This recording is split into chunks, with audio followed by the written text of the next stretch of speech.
শেখ হাসিনা কি এই দেশের জন্য কিছু করে নাই? বঙ্গবন্ধু এই দেশের স্বাধীনতা নেতৃত্ব দেয় নাই? আজকে বঙ্গবন্ধু নিয়ে এত বাজে বাজে কথা বলছে। আমি দাঁড়াও বললে মেরে ফেলেন, বললে কথা বলে বলবো। আমি কোনো দল করি না, কিন্তু আমি বঙ্গবন্ধুকে ভালোবাসি। দালাল আন করবে, দালাল কোন মাইরালান। তারপরে আপনার মানসিক রোগ, ঠিক আছে, মেরে ফেলাক আমাকে। এতক্ষণ ধরে আমাকে হ্যাসেল করতেছে, একটা কিছু কথা মত প্রকাশ, এই হচ্ছে মত প্রকাশের স্বাধীনতা। আমি দালাল, হ্যাঁ ঠিক আছে, দালাল দালাল দালাল। কে দেশ শেষ করছে? কে দেশ শেষ করছে? ঠিক আছে, এখন আপনারা কি করেন দেখবো, আমরা দেখবো। মাইরালান মাইরালান আমারে, এখানে কোনো ভিডিও নেবেন আমাকে। এখানে কোনো ভিডিও নেবেন আমাকে। আমি যাদের পক্ষেই হই, আমার রাইট আছে। আমি যদি আওয়ামী লীগ হয়ে থাকি তাহলে আমার কি সাংবিধানিক অধিকার নয় আমার মত প্রকাশ করার? আমি আওয়ামী লীগের দালাল, ঠিক আছে, মানলাম।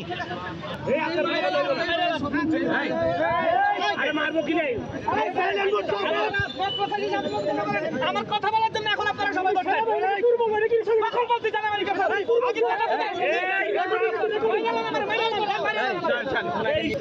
আমার কথা বলো,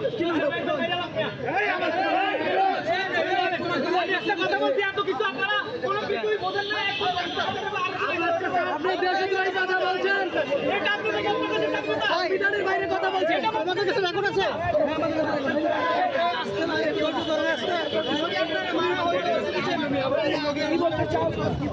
দেখেন এই শয়তানকে। যদি ভারতের নিয়ন্ত্রিত স্বৈরাচারী আওয়ামী লীগ সরকারের সময় কোনো মাদ্রাসার ছেলে দাড়ি টুপিওয়ালা লোক রাস্তায় দাঁড়িয়ে সুন্দর করে নম্রভাবে ভদ্র হয়ে একটি ভালো কথা বলার চেষ্টা করত, তাকে হয়তোবা মব লিঞ্চ, গণপিটুনি দিয়ে হত্যা করা হতো, বা পুলিশ ধরে নিয়ে অত্যাচার নির্যাতন করত, গুম খুন করে দিত। কোনো দাড়ি টুপিওয়ালা ধার্মিক বয়স্ক লোক, কোনো অল্পবয়স্ক ছাত্র অথবা কোনো হিজাবি মেয়ে ওই স্বৈরাচারী আওয়ামী লীগ সরকারের সময় একটুও রেহাই পায়নি। এমনকি বুয়েটের ছাত্র আবরার ফাহাদকে ছাত্রলীগ চরম অত্যাচার করে হত্যা করল শুধুমাত্র ফেসবুকে ভারতকে একটু উপহাস ব্যঙ্গ করে স্ট্যাটাস দেওয়ার জন্য। এই রকম নির্যাতন অসংখ্য মানুষের সঙ্গে হয়েছে, যার কোনো হিসাব নেই। আর আজকে এই শয়তানটা এই রকম আচরণ করে কিভাবে পার পেয়ে যাচ্ছে? তার কারণটা কি? কারণ হচ্ছে আমাদের শত্রুরা জানে যে ওরাই খারাপ, শয়তান, এবং আমরা বাঙালি মুসলমানেরা আদর্শবাদী এবং ভালো মানুষ। আমাদের সবচেয়ে বড় ভুল হবে যদি আমরা এখন এই ধরনের শয়তানকে আলোচনা করার সুযোগ দেই। এদের সঙ্গে কোনো ধরনের তর্ক বিতর্ক করা যাবে না। তার কারণ যখন আমরা এদের সঙ্গে কথা বলি, এদেরকে তর্ক করার সুযোগ দেই, তখনই এরা একটা সমান সমান মঞ্চ পেয়ে যাবে এবং তখনই সুযোগের ষড়যন্ত্র শুরু করবে। মানসিক রোগ, ঠিক আছে, মেরে ফেলাক আমাকে। এতক্ষণ ধরে আমাকে হ্যাসেল করতেছে, একটা কিছু কথা মত প্রকাশ, এই হচ্ছে মত প্রকাশের স্বাধীনতা। ফেসবুকে স্ট্যাটাস দেওয়ার জন্য আবরার ফাহাদকে ছাত্রলীগ অমানসিকভাবে অত্যাচার করে হত্যা করল। তখন কই ছিল মত প্রকাশ করার স্বাধীনতা? আমরা এই সব ভারতীয় দালাল শয়তানদের বাস্তবতা জানি। এরা কোথায় ছিল যখন মানুষ গুম খুন হচ্ছিল? তখন তারা বলল যে এত দাঁড়িয়ে আছে, তাকে হচ্ছে দে, জঙ্গি মামলা দে, সন্ত্রাসবিরোধী মামলা দে। যখন বাংলাদেশের আলেমেরা, ইসলামিক শিক্ষার্থীরা নির্যাতিত হচ্ছিল, হিজাবি মেয়েদের লাঞ্ছিত করা হচ্ছিল, এরা তখন কোথায় ছিল? এরা তখন তো মুখ খোলে নাই। যেহেতু এরা তখন মুখ খুলে নাই, নিরীহ মানুষের পক্ষে অবস্থান নেয় নাই, আজকে যদি এরা মুখ খুলতে চায়, এদের মুখ খুলতে দেয়া হবে না। এদের মুখ খোলার সেই অধিকার নাই। সেই দিন তুমি কথা বলো নাই, তাই আজকে তুমি কথা বলবে না। আজকে তোমার সঙ্গে কোনো তর্ক বিতর্ক হবে না। মাইরালান মাইরালান আমারে, এখানে কোনো ভিডিও নেবেন আমাকে। আমি যাদের পক্ষেই হই, আমার রাইট আছে। না, তোমার কথা বলার, পক্ষ রাখার কোনো অধিকার নেই। তুমি অধিকার সেই দিন হারিয়েছ যেই দিন তুমি অন্যায়ের বিরুদ্ধে রুখে দাঁড়াও নাই, যেই দিন তোমার চোখের সামনে অন্যায় হচ্ছিল আর তোমরা হাসছিলা, উপভোগ উদযাপন করে যাচ্ছিলা।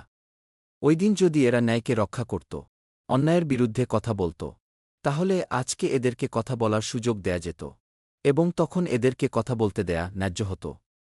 কিন্তু যদি এই শয়তানদেরকে অধিকার ও বাক স্বাধীনতার অজুহাতে কথা বলা ও আলোচনা করার দরজা খুলে দেয়া হয়, সেটা কোনোভাবেই ভদ্র, সহনশীলতা, উদারতা, ফেয়ার অথবা ন্যায্য মনোভাব প্রকাশ হবে না।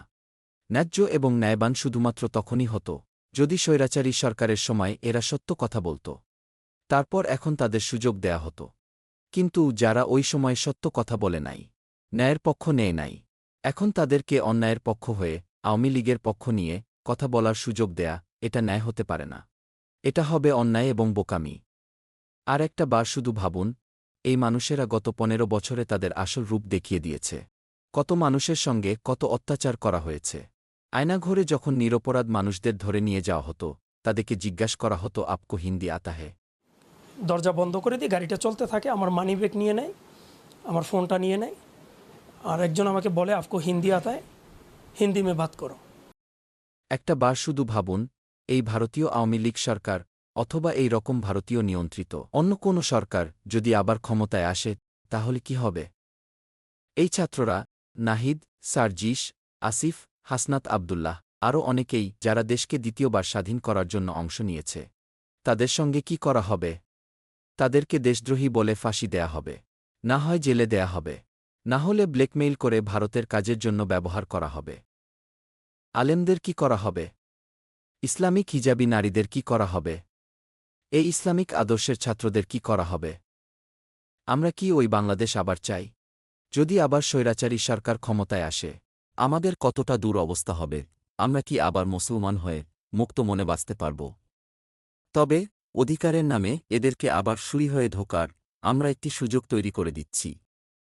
সাপ যেমন ভাবে ছবল দিয়ে দাঁত থেকে বিষ ঢেলে দেয়, এরা হচ্ছে সাপের সেই দাঁত। সাপও তো বলতে পারে আমার কামড় দেয়ার অধিকার আছে। আমি কি প্রাণী না? আমি কি খাব না? তার মানে কি আমরা আমাদের হাত, আমাদের পশুপ্রাণী, আমাদের পরিবারের সদস্যদের এগিয়ে দেব? নেও, আমাকে আর আমার পরিবারকে ছবল দিয়ে শেষ করে দাও। না, এই সাপগুলোর থেকে আমাদের সাবধান হতে হবে। এরা কি এখন আওয়ামী লীগের পক্ষ হয়ে বাক স্বাধীনতা দেখাবে? তাদের যুক্তি আমাদের কাছে দেবে? কথা বলবে? না, এদের আর সেই সুযোগ সুবিধা নেই। আমরা জানি এরা কিসের পক্ষপাতী। এখন আর সামনাসামনি কথা হবে না। এটা হচ্ছে তাদের শাস্তি। এখন শাস্তি দেয়ার সময়, সুযোগ দেয়ার সময় না। এ হচ্ছে একটা সাপ, একে সুযোগ দেয়া যাবে না। স্বাধীনতার পরে একটা দেশদ্রোহী এরকম আচরণ করতে পারল আমাদের সামনে, আমাদের আর্মির সামনে, আমাদের জনগণের সামনে? এই ধরনের কথা বলে এই ব্যক্তি যে পার পায়ে গেল, এটা আমাদের জাতি হিসেবে অনেক বড় হার। আমাদের স্বাধীনতা কলঙ্ক হয়ে গেল। আমরা মনে করছি একে কথা বলতে দেয়া হচ্ছে ন্যায়, যে আমরা ভদ্রতা দেখাচ্ছি, যে আমরা সহনশীল, আমরা ধৈর্যশীল। এটা ভদ্রতা ছিল না। এটা আমাদের অনেক বড় দুর্বলতা দেখাল। আমরা এখনও ন্যায় অন্যায়কে বিচার করতে শিখি নাই। এই ধরনের বিষাক্ত সাপকে ছবল দিতে দেয়া কখনই ন্যায় হতে পারে না। আশা করছি আমাদের ভিডিওটি আপনাদের পছন্দ হয়েছে। ভিডিও লাইক করুন, সাবস্ক্রাইব বাটন ক্লিক করে দ্য গ্রেট বেঙ্গলে সাবস্ক্রাইব করুন এবং বেল বাটন ক্লিক করতে ভুলবেন না।